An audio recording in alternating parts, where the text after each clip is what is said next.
सेठ जी ने कहा कोई बात नहीं, शर्त लगा दी है, पर पहले ये बताओ शर्त क्या है। अगर मैं शर्त मानने योग्य रहूंगा तो मानूंगा, अन्यथा जैसे जा रहा हूं वैसे जाऊंगा। हाथ जोड़कर कहता है, बोले सुनो सेठ जी, इस थैले को मैं लेकर आपके घर तक पहुंचा तो दूंगा, पर मेरी एक शर्त है। बोले क्या शर्त है? बोले या तो रास्ते में चलते चलते आप मुझे भगवान की कथा सुनाओ या मैं सुनाऊं। तो सेठ जी हंसने लगे, बोले हम तो कभी मंदिर नहीं गए। क्या कहते? हम कभी मंदिर नहीं गए, हमने नाम नहीं लिया, और हमसे कह रहा है कथा सुनाओ। पर सेठ जी ने कहा, बोले हम तो नहीं सुना पाएंगे, पर एक बढ़िया बात है, तुमने कहा या तो तुम सुनाओ या हम सुनाओ। तो सेठ जी ने कहा, बोले एक काम करो, बोले थैला भी तुम रखो, कथा भी तुम सुनाओ। और हंसकर कहते, बोले तुम सुनाओ और तुम ही सुनो। उसने थैला उठाया, भगवान के गुण गाते गाते चला जा रहा है, भगवान के गुण गाते गाते चला जा रहा है। और जाते जाते जैसे ही घर तक पहुंचा, उसने थैला उतारा। थैला उतारते ही सेठ जी ने जेब से कुछ पारिश्रमिक निकाल कर दिया। उन्होंने कहा लो। पारिश्रमिक जैसे निकाल कर दिया, उसने पारिश्रमिक लिया और पारिश्रमिक लेकर वो तो चला गया। पर कालांतर में जब उस सेठ की मृत्यु हुई, और मृत्यु होने के बाद जब वो भगवान के धाम को गया, तो कथा नहीं सुनी, मंदिर गए नहीं, तीर्थ गए नहीं, तो धाम तो जाने वाले थे नहीं। जैसे ही धर्मराज के सामने पहुंचे, तो ये मानव जब प्राण छोड़कर जाता है तो पहले धर्मराज के सामने खड़ा होता है।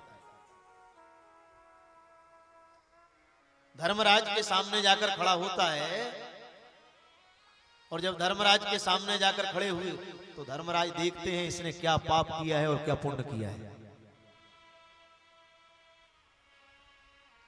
तो जैसे ही पहुंचा तो धर्मराज ने देख लिया। देखकर कहते, बोले सेठ जी, मैं तुम्हारी जन्म से लेकर मृत्यु तक की सारी कर्म विधियों को देख रहा हूं, तुमने अपने जीवन में कोई पुण्य नहीं किया। सेठ जी मुंह लटका कर खड़े। कहा तुमने अपने जीवन में कोई पुण्य नहीं किया है, अब तुम्हें नरक जाना पड़ेगा। तो सेठ जी घबराए, बोले अब नरक तो जाना है, ये निश्चित हो चुका है, क्योंकि कभी कोई अच्छा काम किया ही नहीं।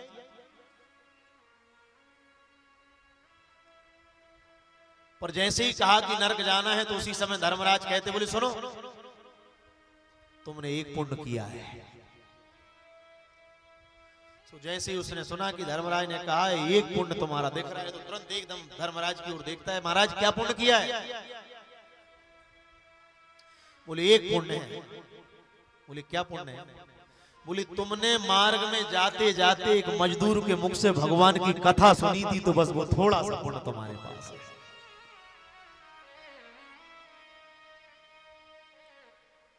तो पहले ये बताओ, पहले नरक भोगोगे कि पहले स्वर्ग में जाओगे? तो सेठ जी ने हाथ जोड़कर कहा, बोले थोड़ा सा पुण्य, वो भी कथा का, जाएंगे स्वर्ग, थोड़े सुख भोगेंगे और फिर नरक जाना। तो सेठ ने धर्मराज से कहा, बोले सुनो, हमारे लिए पुण्य भोगना नहीं है, हमारे लिए स्वर्ग जाना नहीं है, तो क्या चाहते हो? तो धर्मराज से कहता है, हमारे लिए कथा का पुण्य भोगना नहीं है, आप तो ये बताओ कि कथा का पुण्य होता कैसा है? भोगना नहीं है, आप ये बताओ कि पुण्य होता कैसा? सोई धर्मराज हाथ जोड़कर कहते, बोले सुनो, हमने तो केवल पुण्य का भोग कराते हुए देखा है। कोई स्वर्ग जा रहा है, कोई वैकुंठ जा रहा है, कोई साकेत जा रहा है, कोई गोलोक जा रहा है, कोई कैलाश जा रहा है। हमने तो उसकी पुण्य को भोगते हुए देखा, पर हमने भी आज तक नहीं देखा कि कथा का पुण्य देखने में कैसा लगता है। बोले नहीं देखा। बोले बिल्कुल नहीं देखा। तो धर्मराज ने उसी समय कहा, बोले सुनो, हमने तो पुण्य नहीं देखा, पर देवादिदेव महादेव शशांक शेखर भूत भावन भगवान काशी विश्वनाथ 24 घंटे भगवान की कथा सुनते हैं और कथा गाते हैं। सदा सेव्या श्रीमद् भागवती कथा। उन भगवान महादेव से पूछा जाएगा कि भगवान की कथा सुनने का पुण्य क्या है और ये पुण्य देखने में लगता कैसा है। तो बोले एक काम करो, हम तो नहीं बता पाएंगे, शंकर जी के पास। ध्यान से सुनना। शंकर जी के पास उस सेठ जी को लेकर गए और जैसे सेठ जी को लेकर गए, जाकर धर्मराज ने भगवान विश्वनाथ को प्रणाम किया और भगवान विश्वनाथ को प्रणाम करके भगवान विश्वनाथ ने पूछा, कैसे आए? कहा, नाथ और तो कोई पीड़ा नहीं है, ये कलयुग के सेठ जी हैं। इन्होंने कोई पुण्य नहीं किया जीवन में, बस केवल मार्ग में चलते चलते एक मजदूर के मुख से भगवान की कथा सुन ली है। तो ये कह रहे हैं कि हमें कथा का पुण्य भोगना नहीं है, हमें तो कथा का पुण्य देखना है, वो होता क्या। तो शंकर जी हंसने लगे, बोले सुनो, कथा का पुण्य तो आज तक हमने भी नहीं देखा, भले ही कथा गा रहे हैं और कथा सुन रहे हैं। तो क्या करें? बोले भैया, 4 मुख वाले ब्रह्मा जी को जरूर पता होगा कि कथा का पुण्य होता कैसा है। सेठ जी से कहा, कोई बात नहीं, कैलाश पर्वत पर आए थे, अब थोड़ा ब्रह्मलोक और चलो। तो जैसे वो ब्रह्मलोक गए तो ब्रह्मलोक में जाकर ब्रह्मा जी को सारी घटना बताई। बोलिए सेठ जी हैं, इन्होंने थोड़ी सी कथा सुनी, इन्होंने पुण्य भोगना नहीं है, देखना है। तो भगवान ब्रह्मा ने भी कह दिया, भैया हमने भी आज तक भगवान की कथा का पुण्य नहीं देखा, पर देवादिदेव महादेव कहते हैं भैया, अगर ब्रह्मा जी ने नहीं देखा तो अकारण करुणा वरुणालय भगवान श्रीमन नारायण जरूर बताएंगे कि भगवान की कथा की क्या महिमा है। वो जैसे ही वैकुंठ में गए और वैकुंठ में प्रवेश किया, क्या दिव्य वैकुंठ की आभा है महाराज।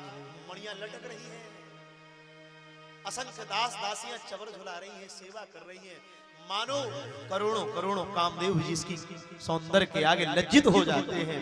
उस वैकुंठ में जैसे ही प्रवेश किया,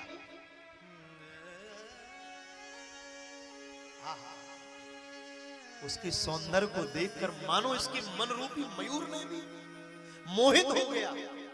कैसी शोभा दिख रही है। जैसे ही भीतर प्रवेश करते चले जा रहे, सामने शेष की सैया पर जगत नियंता अकारण करुणा वरुणालय भक्त वांछा कल्पतरु तड़ित विनंदित पीतांबरधारी भगवान श्रीमन नारायण विराजमान।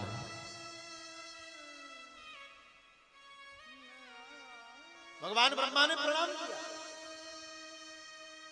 शिवजी ने प्रणाम किया, धर्मराज ने प्रणाम किया। जब 3 प्रणाम कर रहे तो सेठ जी ने सोचा हम पीछे क्यों रह जाए, हम भी प्रणाम करें। उन्होंने भी प्रणाम किया और जैसे प्रणाम किया, प्रभु मंद मंद मुस्कुराकर पूछते, भैया आज से पहले ब्रह्मा जी, भगवान शंकर और धर्मराज तीनों कभी एक साथ भगवान के पास नहीं आए, आज क्या बात है कि तीनों एक साथ आए? क्या कारण है? जैसे ही कहा तो धर्मराज ने कहा, नाथ ये जो सेठ जी हमारे साथ आए हैं, इन्होंने जीवन में कभी कोई भजन नहीं किया, कोई साधन नहीं किया, कभी यज्ञ नहीं किया, कभी तीर्थ नहीं गए, कभी जप नहीं किया, परंतु एक मजदूर के मुख से आपकी कथा को सुना है। ये कथा के पुण्य को भोगना नहीं चाहते, ये तो कथा के पुण्य को देखना चाहते हैं कि वो कथा का पुण्य होता कैसा है। जैसे ही भगवान ने सुना, भगवान के नेत्र भरा, ठाकुर जी के नेत्र सजल हो गए और भगवान सजल नेत्रों से उस भक्त से कहते, बोले भक्तराज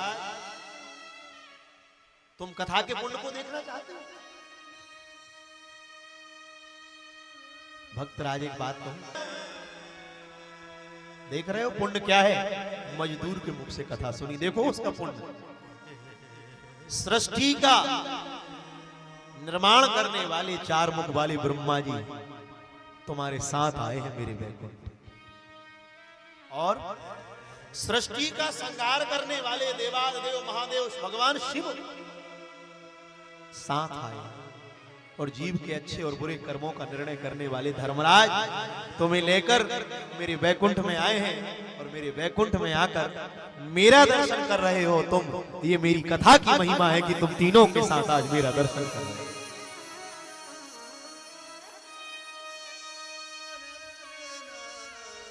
शंकर जी ने कहा, बोले देख ली कथा की महिमा, देख ली। धर्मराज ने कहा चलो। तो वो सेठ जी घबराए, बोले अब मरे। बोले क्यों? बोले अब नरक जाएंगे। कहां जाएंगे? अब नरक जाएंगे। तो धर्मराज की तरफ तो नहीं देखा उसने, हमारे भोले बाबा की तरफ देखा। बोले इनका नाम ही है भोले बाबा। बोले कितने भोले हैं? बोले जल के चढ़ाए से जमलोक से उबार ले। भोले बाबा इतने भोले हैं, इतने भोले हैं, इतने भोले हैं, एक लोटिया भर के जल चढ़ा दो, कहते हैं जमलोक से ले जाएंगे बाहर। जल की चढ़ाई से जमलोक से उबार ले और चंदन की चढ़ाई से बख्श दे 14 लोग, और चावल की चढ़ाई से निज संग कर लेते हैं और गाल की बजाय से निहाल कर देते हैं। हर हर कहती हरत है गले, उनका नाम है भोले बाबा। सेठ जी ने जैसी भोले बाबा की तरफ देखा, बोले कहा सरकार देखो अब कभी बैकुंठ में आ पाए नहीं आ पाए, ऐसी कृपा करो एक बार भगवान से बात कर ले, 2 बात तो कर ले, क्योंकि बैकुंठ आए आगे कभी आ पाए नहीं आ पाए। भोले बाबा ने कहा कोई बात नहीं, भगवान से बात करेंगे। तो वो भक्त हाथ जोड़कर भगवान से कहता है, बोले सरकार आपने कहा कि आपकी कई कथा की ये महिमा है कि ब्रह्मा जी भगवान शिव धर्मराज के साथ मैं बैकुंठ में खड़ा होकर आपका दर्शन कर रहा हूं। ये आपकी कथा की महिमा है, पर मैं आपसे पूछना चाहता हूं बैकुंठ में खड़ा होकर आपके दर्शन की क्या महिमा है? सोई ब्रह्मा जी हंसने लगे, बोले फंसा लिया इसने। बोले कथा की महिमा तो आपने बता दी, मैं बैकुंठ में खड़ा हूं और आपका दर्शन कर रहा हूं। बड़े बड़े अमलात्मा विमलात्मा ज्ञानेन्द्र मुनिंद्र तपोनिष्ठ यति सती स्वप्न में भी आपका साक्षात्कार नहीं होता, वो साक्षात्कार मैं आपका वैकुंठ में बैठकर प्रत्यक्ष कर रहा हूं। पर हे मेरे नाथ आपके दर्शन का फल क्या है? भगवान के नेत्र भर आए और भगवान नेत्र भर के उस भगत से कहते, बोले भगत कथा की महिमा तो ये है कि तू इन तीनों के साथ खड़ा होकर यहाँ मेरा दर्शन कर रहा है, और मेरे दर्शन की महिमा ये है कि जो एक बार बैकुंठ में आ जाता है फिर वो लौटकर संसार में नहीं जाता।